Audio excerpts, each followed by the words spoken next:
Hello friends, welcome back to my channel. I am Nidhi, MSc Nursing in Pediatric. So today's topic is research process, subject nursing research. Friends, आपको research की ऐसी ही video चाहिए तो आप मेरी playlist जरूर check करिएगा. अगर मेरे वीडियो अच्छे लगते हैं तो उसे लाइक करिएगा एंड मेरे चैनल में न्यू है तो मेरे चैनल को सब्सक्राइब करिएगा.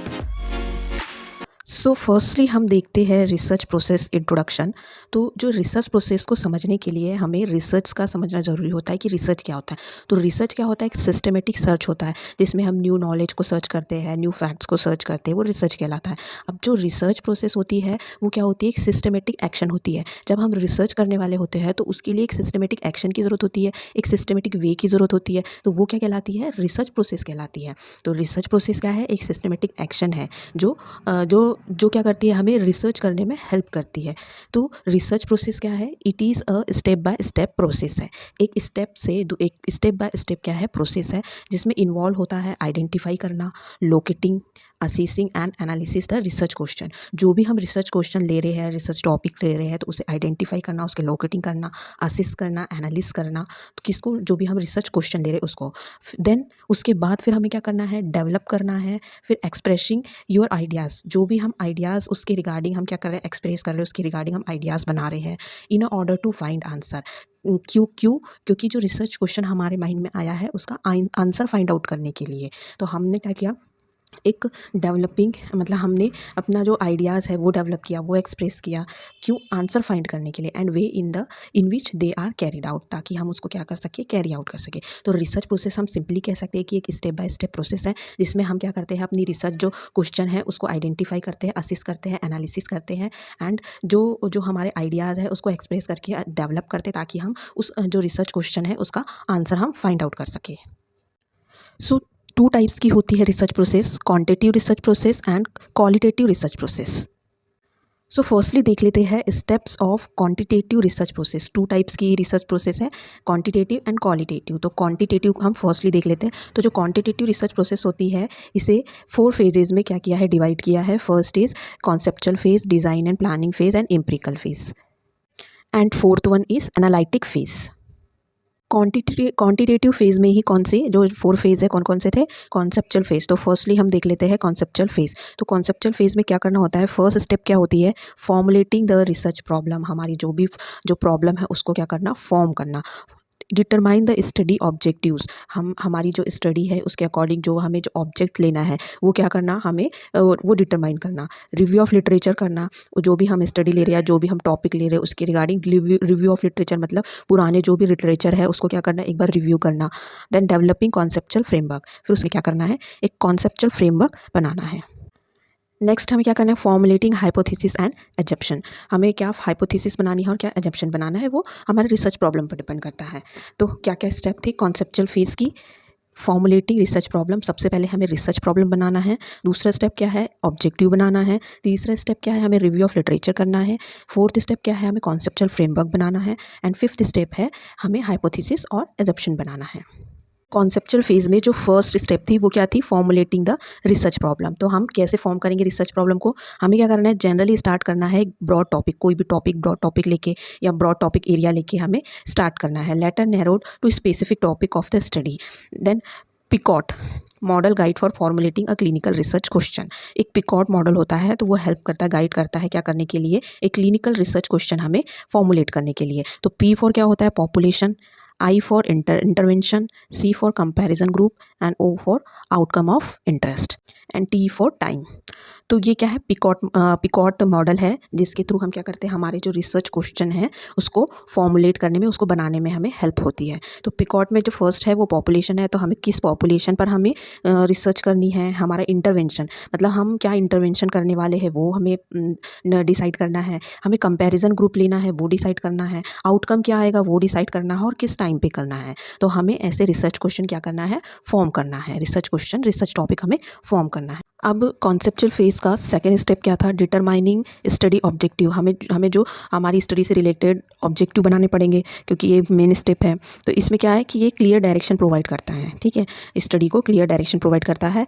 इस स्टेप में क्या होता है, रिसर्च प्रोसेस स्टेप में, इसमें writing operational definition. Operational definition मतलब जो टर्म हमारे जो स्टडी में यूज़ हुए हैं उसकी डेफिनेशन देना. And variables under the study, और जो भी हम वेरिएबल्स यूज़ कर रहे हैं, independent and dependent and demographic, वो वेरिएबल्स भी इसमें इंक्लूड किए जाते हैं ये। अगर आपको ऑपरेशनल डेफिनेशन या फिर वेरिएबल्स नहीं समझ में आ रहे हैं तो इसका डिटेल वीडियो मेरे आई बटन पर है, आप जाकर चेक कर सकते हैं। अब नेक्स्ट क्या है, नेक्स्ट कॉन्सेप्चुअल जो फेज़ था उसकी जो थर्ड स्टेप है वो है review of literature. Review of literature मतलब जो पुराने लिटरेचर है उसे क्या करना, रिव्यू करना एक बार, ठीक है। एक बार हमें देखना हमारी स्टडी से रिलेटेड जो भी लिटरेचर है अवेलेबल, तो उसे क्या करना, एक बार रिव्यू करना, ठीक है। तो वो रिव्यू ऑफ लिटरेचर कहलाता है। तो रिव्यू ऑफ लिटरेचर क्या है, एक समरी होती है प्रीवियस नॉलेज की generated on the topic of this, जो भी हमारा टॉपिक होता है उसके रिगार्डिंग एक समरी होती है, प्रीवियस नॉलेज हम उससे क्या कर सकते हैं, हमें ले सकते हैं। रिव्यू ऑफ लिटरेचर क्या करता है, हेल्प्स करता है रिसर्चर को अंडरस्टैंड करने में व्हाट इज़ ऑलरेडी नोन, जो पहले से मतलब पहले से पता है about the topic and what need to further investigated, और हम क्या फर्दर इन्वेस्टिगेट कर सकते हैं उसके बारे में हेल्प करता है रिसर्चर को। तो ये एक तरह से हेल्प कर रहा है रिसर्चर को कि उसे मतलब ऑलरेडी अवेलेबल नॉलेज क्या है, ऑलरेडी अवेलेबल जो फैक्ट है वो क्या है, और मतलब आने वाले मतलब हमें फ्यूचर में और क्या इसमें इन्वेस्टिगेट करना है। अब सोर्सेस क्या होते हैं, ROL मतलब रिव्यू ऑफ लिटरेचर के, हम बुक्स देख सकते हैं, जर्नल्स देख सकते हैं, रिसर्च रिपोर्ट देख सकते हैं, अनपब्लिश्ड थीसिस देख सकते हैं, newspaper, magazines and electronic database. तो हम इस तरह ये सोर्सेस होते हैं रिव्यू ऑफ लिटरेचर के कि हम इससे जो पुराना जो भी नॉलेज है या फैक्ट है वो हम उससे सर्च कर सकें, उससे रिव्यू कर सकें। नेक्स्ट स्टेप है कॉन्सेप्चुअल फ्रेमवर्क, डेवलप करना है कॉन्सेप्चुअल फ्रेमवर्क। तो ये कॉन्सेप्चुअल फेज़ की ही है क्या स्टेप, डेवलपिंग कॉन्सेप्चुअल फ्रेमवर्क। हमें डेवलप करना है कॉन्सेप्चुअल फ्रेमवर्क। कॉन्सेप्चुअल फ्रेमवर्क मतलब एक स्टडी का मॉडल होता है जिसमें हम क्या करते हैं कि हमें किस तरह से प्लान करना है स्टडी को, वो हम इसमें एक मॉडल के थ्रू या एक फ्रेमवर्क के थ्रू हम इसे अप्लाई करते हैं। तो the basic aim of quantitative research is most discipline to develop, refine and test theories. Most of the nursing researcher plan to develop a conceptual framework based on existing nursing और non-nursing theories. तो जो ये जो conceptual framework होते हैं ये क्या है, एक nursing theory पर based होते हैं। तो एक तरह से ये क्या है, स्टडी को एक framework प्रोवाइड करते हैं, एक स्ट्रक्चर प्रोवाइड करते हैं जो अप्लाई होती है किस पे, नर्सिंग थ्योरी पर अप्लाई होती है। फ्रेंड्स, अगर आपको नहीं पता है कि कॉन्सेप्चुअल फ्रेमवर्क क्या होता है तो इसका वीडियो में मैंने आई बटन पे दे रखा है, तो आप जाकर चेक कर लीजिएगा। स्टेप क्या है, फॉर्मुलेटिंग हाइपोथेसिस। तो हाइपोथेसिस क्या होता है, एक स्टेटमेंट होता है, एज्यूम्ड स्टेटमेंट मतलब हमने एक मान लिया है एक स्टेटमेंट, ठीक है। तो हाइपोथेसिस एक तरह का माना हुआ स्टेटमेंट होता है जिसे हमने माना है कि हमें क्या करना है, suggesting an answer to a question, एक क्वेश्चन का हमें आंसर फाइंड आउट करना है विच मे और मे नॉट बी ट्रू, जो सही हो भी सकता है नहीं भी हो सकता है। तो हमें क्या करना है, फाइंड आउट करना है ऐसे आंसर्स मतलब जो क्वेश्चन है उसके आंसर फाइंड आउट करना है जो कभी करेक्ट हो भी सकते हैं और वो ट्रू नहीं भी हो सकता है। तो ये हमें क्या प्रूव करनी होती है हाइपोथेसिस। हम बहुत सारी हाइपोथेसिस बनाते हैं, हम हाइपोथेसिस बनाते हैं जिसमें क्या करते हैं कि हमें प्रूफ करना होता है कि हाइपोथेसिस हमारी एक्सेप्ट हुई है या रिजेक्ट हुई है। तो ये मे बी ट्रू हो सकती है या नहीं भी हो सकती है। तो it is a prediction of what is expected to be the outcome of the study. ये एक तरह का प्रिडिक्शन होता है जिसमें हम स्टडी का आउटकम रखते हैं कि हमें ये आउटकम मिलेगा, विच इज़ आइदर एक्सेप्टेड और रिजेक्टेड। जो हमें क्या है, या मतलब हमने एक आउटकम बनाया है कि हमें ये आउटकम मिलना चाहिए, पर क्या है हो सकता है कि हमें वो आउटकम मिल भी जाए तो हमारी हाइपोथेसिस एक्सेप्ट हो जाएगी, हो सकता है कि हमें वो आउटकम ना मिले तो हमारी हाइपोथेसिस क्या हो जाएगी, रिजेक्ट हो जाएगी। तो फर्स्ट फेज़ में हमने देखा था कौन कौन सी 5 स्टेप देखी थी। हमें रिसर्च प्रॉब्लम को मतलब फॉर्मुलेट करना है, और स्टडी ऑब्जेक्टिव बनाने हैं, रिव्यू ऑफ लिटरेचर करना है, कॉन्सेप्चुअल फ्रेमवर्क बनाना है एंड हाइपोथेसिस एंड एजम्पशन बनाना है। तो ये 5 स्टेप होती है मेनली किसकी, कॉन्सेप्चुअल फेज़ की, जिसमें हम ये 5 स्टेप क्या करते हैं, फॉलो करते हैं। अब जो सेकंड फेज़ है उसमें हमें क्या करना है, डिज़ाइन करना है और प्लान करना है। तो जो सेकंड स्टेप है वो क्या है, डिज़ाइन एंड प्लानिंग फेज़। इसमें हम डिज़ाइन करेंगे एंड प्लान करेंगे। तो selecting the research approach and design. अब हमें कोई भी जो रिसर्च हमने जो प्रॉब्लम ली है उसके लिए हमें क्या करना है कि रिसर्च अप्रोच हमें लेनी है और एक डिज़ाइन लेना है। रिसर्च अप्रोच मतलब जैसे कि क्वांटिटेटिव लेनी है या क्वालिटेटिव लेनी है। डिज़ाइन में हमें कौन सी मेथड यूज़ करनी है, मतलब हमें एक्सपेरिमेंटल स्टडी यूज़ करनी है या नॉन एक्सपेरिमेंटल स्टडी यूज़ करनी है। तो हमें इस तरह से डिज़ाइन चूज़ करना है। नेक्स्ट है स्पेसिफाइंग द पॉपुलेशन। अब हम कोई भी प्रॉब्लम या कोई भी टॉपिक ले रहे हैं, है ना, हमने मेथड चूज़ कर लिया, अब हम किस पॉपुलेशन पे करेंगे, मतलब हमें मदर पर करना है या चाइल्ड पर करना है, मेल फीमेल, तो इस तरह से हम पॉपुलेशन सेलेक्ट करेंगे। Developing tool for data collection. अब हमें डाटा कलेक्शन के लिए हम डाटा कैसे कलेक्ट करेंगे उसके लिए एक टूल होना चाहिए हमें, जैसे हम इंटरव्यू मेथड यूज़ करेंगे या फिर हम मतलब मल्टीपल चॉइस क्वेश्चन यूज़ करेंगे, क्वेश्चनियर यूज़ करेंगे। तो ये हमें एक डाटा कलेक्शन का टूल होना चाहिए। फिर एस्टैब्लिशिंग इथिकल कंसिडरेशन। एक इथिकल कंसिडरेशन होना चाहिए कि जो सो वो जो पॉपुलेशन है वो इन्वॉल्व होना चाहती नहीं होना चाहती, तो इसके लिए हमें एक फॉर्म उनसे साइन करवाना होगा। तो ये सारी चीज़ें क्या है, बहुत सारी चीज़ें जो होती है उस इथिकल कंसिडरेशन में आती है। जैसे परमिशंस, बहुत सारी हाई अथॉरिटी की परमिशन होती है वो, एंड जो पॉपुलेशन हम चूज़ कर रहे हैं वो एग्री है या नहीं है। तो ऐसे बहुत सारे इथिकल कंसिडरेशन होते हैं, वो क्या करना, एस्टैब्लिश करना। नेक्स्ट है conducting pilot study. Pilot study क्या होती है, एक स्मॉल फॉर्म स्टडी होती है। स्मॉल जो एरिया होता है उसमें जो स्टडी हम करते हैं, मतलब एक रियल सर स्टडी होती है, ठीक है। जिसमें जैसे कि हम 60 हम पॉपुलेशन या 60 हम सैंपल ले रहे हैं, तो उसमें क्या करना, जब हम पायलट स्टडी करेंगे तो हम उसका 10% लेंगे, यानी कि 6 हम जो भी सैंपल है वो लेके हम क्या करेंगे, स्टडी करेंगे। तो वो क्या कहलाएगा, पायलट स्टडी। पायलट स्टडी में बस हम एक रिहर्सल स्टडी करते हैं कि हमारी जो आने वाली स्टडी में आने वाली जो प्रॉब्लम है वो हमें क्या करें, जो भी प्रॉब्लम है वो हमें पहले ही पता चल जाए और हम उसको चेंज कर पाएँ। तो फर्स्ट स्टेप देख लेते हैं इस फेज़ का। तो रिसर्च डिज़ाइन क्या है, एक ब्लूप्रिंट होता है किसका, रिसर्च स्टडी का। एक तरह से ये ब्लूप्रिंट कह सकते हैं, क्योंकि हम पूरा डिज़ाइन इसमें हम बना रहे हैं, एक स्टेप बाय स्टेप हम एक अप्रोच कर रहे हैं, डिज़ाइन बना रहे हैं। तो ये क्या है, एक ब्लूप्रिंट होता है कि हमें कैसे इसको प्रोसेस करना है। तो ये क्या होती है, रिसर्चर इसमें know on whom, what, when, where and how the study will be conducted. इसमें जो रिसर्चर होता है रिसर्च डिज़ाइन में, वो रिसर्च डिज़ाइन के लिए क्या करता है, उसको पता होना चाहिए कि किस पर करने वाला है, क्या स्टडी है, कब करने वाला है, कहाँ करने वाला है, और ये स्टडी कैसे कंडक्ट होने वाली है। तो एक तरह से ये पूरा प्लानिंग होती है, पूरा डिज़ाइन होता है। तो इसमें experimental 3 characteristic, that is manipulation, randomisation and control group. तो 2 मतलब experimental and non experimental design होती है। तो जो एक्सपेरिमेंटल है उसमें मैनिपुलेशन होता है, रैंडमाइजेशन होता है एंड कंट्रोल ग्रुप होता है। एंड जो दूसरी जो रिसर्च डिज़ाइन है वो क्या है, नॉन एक्सपेरिमेंटल। नॉन एक्सपेरिमेंटल में क्या होता है कि ये it involve the research variable without manipulation. इसमें विथआउट मैनिपुलेशन होता है। दैट मीन नेचुरल सेटिंग, जो नेचुरल सेटिंग, जैसे मैनिपुलेशन मतलब कि चेंजेस करना, विथआउट मैनिपुलेशन मतलब इसमें बिना किसी चेंजेस के हम क्या करते हैं, रिसर्च करते हैं। तो जैसे नेचुरल सेटिंग में रिसर्च करना, या फिर पर्पस ऑफ डिस्क्रिप्शन, एक्सप्लोर करना या एक्सप्लेनेशन देना या करेक्शन करना बिटवीन 2 और मोर वेरिएबल्स, 2 वेरिएबल्स के बीच में करेक्शन करना। तो नॉन एक्सपेरिमेंटल में ये होता है कि नेचुरल सेटिंग्स में क्या होती है, रिसर्च होती है। अब जो नेक्स्ट स्टेप है, हमने डिज़ाइन चूज़ कर लिया है, हमने प्लान कर लिया है कि हमें कहाँ, कब, कैसे हमें स्टडी कंडक्ट करनी है। तो अब हमें पॉपुलेशन भी चूज़ करनी है कि हमें किस पॉपुलेशन में, किस सैंपल में हमें क्या करना है, हमारी स्टडी करनी है। पॉपुलेशन में हम जैसे कम्युनिटी एरिया चूज़ कर सकते हैं, हॉस्पिटल एरिया चूज़ कर सकते हैं। हॉस्पिटल में जैसे हम अलग अलग डिसीज़ के पेशेंट हम सैंपल के लिए ले सकते हैं। जैसा हमारा जो रिसर्च प्रॉब्लम होगा उसके अकॉर्डिंग हमें पॉपुलेशन लेना होगा। नेक्स्ट स्टेप क्या है, developing tool for data collection. हमें क्या करना है, डाटा कलेक्शन के लिए एक टूल हमें बनाना है, डेवलप करना है। तो इसमें क्या होता है कि data collection depend on several factors. ये सेवरल फैक्टर्स पर डिपेंड होता है, जैसे types of research design, variables हमने कैसे चूज़ किए, subjects available, resources, time for the study. तो ये डाटा कलेक्शन इस पर डिपेंड करता है। And researcher develop use standardize tool for और develop a new tool, it must be used after establishing their validity and reliability. तो जैसे कि रिसर्चर जैसे ये स्टैंडर्डाइज टूल यूज़ कर रहा है, तो उसमें उसकी जो क्या होनी चाहिए, उसकी वैलिडिटी होनी चाहिए एंड उसकी रिलायबिलिटी भी होनी चाहिए। नेक्स्ट हमें establishing ethical consideration. Ethical consideration एक लीगल, हमारे पास एक लीगल कमिटी के थ्रू हमें क्या है, परमिशन हमें लेनी होती है। तो obtaining ethical approval from IEC, ethical consideration. तो हमें क्या करना है, एक अप्रूवल उनसे लेना है कि हम ये स्टडी करने जा रहे हैं। तो उस कमिटी से हमें क्या करना है, एक इथिकल कंसिडरेशन, एक लीगल कंसिडरेशन उनसे लेना है। Taking inform consent from participant. जो भी हम सैंपल ले रहे हैं उन सैंपल को हम पार्टिसिपेंट बोलेंगे। तो पार्टिसिपेंट जो है उनसे हमें कंसेंट लेना है कि या हम उन्हें इन्फॉर्म कर रहे हैं कि हम ये स्टडी करने जा रहे हैं और वो इस स्टडी में इन्वॉल्व होने के लिए एग्री है।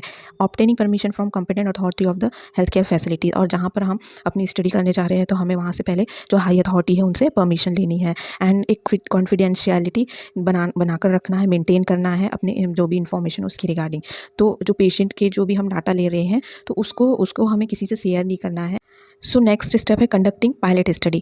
तो जो पायलट स्टडी है वो स्मॉल स्केल स्टडी है या रिहर्सल स्टडी है, जिसमें हम क्या करते हैं कि जो सैंपल होता है उसका 10% जो सैंपल है, जैसे 60 सैंपल लिया है तो उसका हम जो 10% है वो 6 सैंपल लेके हम क्या करते हैं कि रिहर्सल स्टडी करते हैं, ताकि जो आने वाली जो प्रॉब्लम है उसे हम क्या कर सके, सॉल्व कर सके। और हमारी जो स्टडी है, जब हम बड़े एरिया में, बड़े सैंपल में जब स्टडी करें तो हमें प्रॉब्लम फेस ना करना पड़े, इसलिए हम एक स्मॉल स्केल में रिहर्सल स्टडी करते हैं, उसे पायलट स्टडी के। ये क्या है, लास्ट फेज़ है एम्पिरिकल फेज़, जिसमें हमें सैंपल सिलेक्शन करना है, डाटा कलेक्शन करना है और preparation of data for analysis करना है। जो सैंपल सिलेक्शन होता है, जो सैंपल सिलेक्शन मेथड होती है उसमें प्रोबेबिलिटी मेथड होती है and non probability sampling technique होती है। तो 2 टाइप की टेक्निक होती है, प्रोबेबिलिटी एंड नॉन प्रोबेबिलिटी। तो हमें किस सैंपल टेक्निक से हमें सैंपल सेलेक्ट करना है, तो ये हम डिसाइड करते हैं, हमारी जो भी स्टडी है उसके अकॉर्डिंग हम डिसाइड करते हैं कि हमें प्रोबेबिलिटी सैंपल टेक्निक यूज़ करनी है या नॉन प्रोबेबिलिटी सैम्पलिंग यूज़ करनी है। नेक्स्ट स्टेप है डाटा कलेक्शन। तो डाटा कलेक्शन हम कैसे करते हैं, हम पेशेंट से क्या करेंगे कि हमें एक प्लानिंग की ज़रूरत पड़ेगी।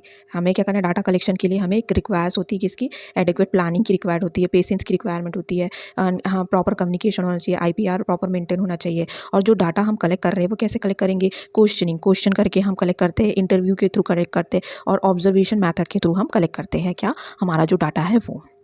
जो भी हमारी रिसर्च स्टडी के रिगार्डिंग जो भी हमें डाटा कलेक्ट करना है, तो उसके लिए मेथड कौन सी होगी, questioning, interviewing and observing method के थ्रू हम क्या करते हैं, डाटा कलेक्ट करते हैं। नेक्स्ट स्टेप है प्रिपेयरिंग डाटा फॉर एनालिसिस। अब हमें जो भी हमने डाटा कलेक्ट किया है इंटरव्यू के थ्रू, क्वेश्चनिंग के थ्रू या फिर ऑब्जर्वेशन मेथड के थ्रू, तो उसको एनालिसिस करना है। हम उसे प्रॉपर्ली क्या करेंगे, एनालिसिस करेंगे, उसमें कोई एरर तो नहीं है ये हम चेक करेंगे। नेक्स्ट फेज़ है एनालिटिक फेज़, जो लास्ट फेज़ है, जिसमें क्या है कि हमें एनालिसिस करना है डाटा एंड इंटरप्रेट करना है डाटा फाइंडिंग को। तो डाटा एनालिसिस कर लिया है, उसके बाद हमें क्या करना है, इंटरप्रिटेट करना है। इंटरप्रिटिंग 2 मेथड से करेंगे, डिस्क्रिप्टिव एंड इन्फरेंशियल स्टैटिक्स के थ्रू करेंगे। तो हमें जो डाटा को इंटरप्रेट करना है वो कैसे करना है, डिस्क्रिप्टिव स्टैटिक्स के थ्रू और इन्फरेंशियल स्टैटिक्स के थ्रू।